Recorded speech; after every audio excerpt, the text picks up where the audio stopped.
Hello बच्चों, let's read the question. So the question over here says fill in the blanks in each question. ठीक है, तो blank space को fill करना है. Fusion of haploid male and female gametes leads to formation of dash.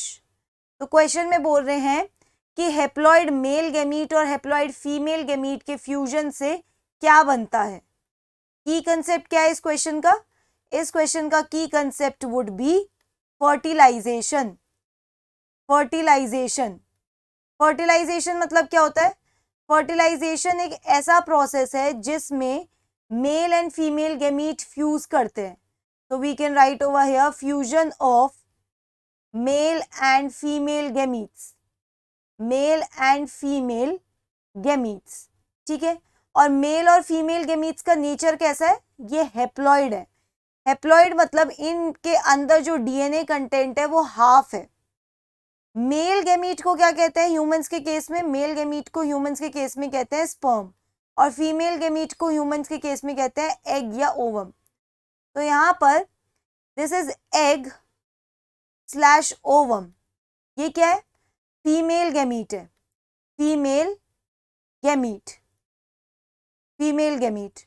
और वहीं पे अगर हम बात करें स्पर्म की, तो स्पर्म क्या है? Sperm is male gamete. Male gamete. ठीक है, मेल गैमीट जो है वो कैसा होता है? मोटाइल होता है, मतलब इट कैन ट्रैवल. और फीमेल गैमीट कैसा होता है? इमोटाइल होता है ह्यूमंस के केस में. ठीक है, तो ये हमने एक रफ डायग्राम बनाया है स्पर्म और एग का. अब यहाँ पे लिखा हुआ है दोनों का नेचर कैसा है? हेप्लॉइड, मतलब इनमें डीएनए कंटेंट हाफ है. अगर मैं कह रही हूँ डीएनए कंटेंट टोटल में ह्यूमंस में 2n होता है, तो हाफ क्या हो जाएगा? n. तो हम उसको इस तरीके से रिप्रेजेंट करते हैं, half. Half DNA n plus n.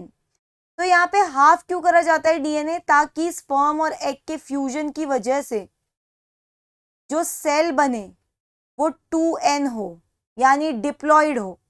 ठीक है, और ये जो यहाँ पे स्पर्म और ओवम के फ्यूजन से बनता है उसको हम क्या बोलते हैं? उसको हम बोलते हैं जाइगोट. जाइगोट. ठीक है, तो क्वेश्चन में क्या बोला गया? Fusion of male and female gamete से क्या बनना चाहिए?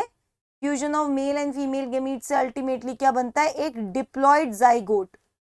डिप्लॉइड जाइगोट, क्योंकि हमने 2 हेप्लॉइड सेल्स का फ्यूजन करवाया है. So that's it for the question. I hope you understood it well. Best of luck.